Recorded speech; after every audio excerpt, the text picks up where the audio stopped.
I look at a writer's page, I don't know she's a writer unless I see in her feed that she has advocated for her book somewhere in those like first 9 squares, right? And so to me, it doesn't matter how often she posts, it just matters that she posted at all. So somewhere in those 9 squares to have some mention of like, hey, I wrote this book, or hey, I worked on this product. You might want to check this out, just to have it like in rotation in those 9, so that Yeah. even if you are on break or something, like that's evergreen content. So that's the beauty of social media.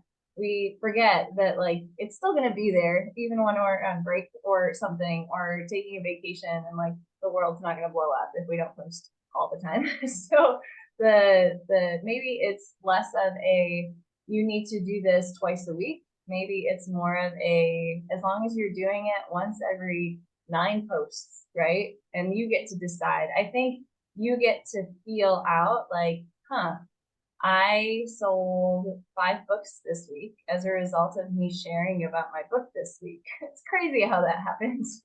And so if you want to sell 10 books, maybe then you post 2 personal for 1 sell.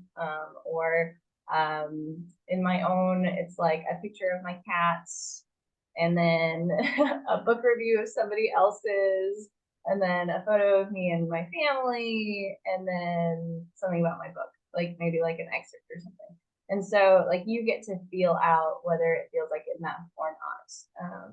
So sorry that that's not like a hard and fast, but the hard and fast here would be like once in those 9 squares, like, hey, you're doing good.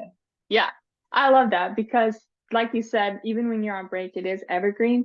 Also, Instagram highlights. That's what I do also for my web design, is I have a highlight that shows I work remotely or something like that, because maybe I'm the only one that does this, but when I go check someone out to see if I want to follow them, I kind of stalk them. So for a little bit, like look at their highlights and their last couple of posts or whatever. So like Anya said, that's a really good hard, especially because like everybody's posting schedule is different.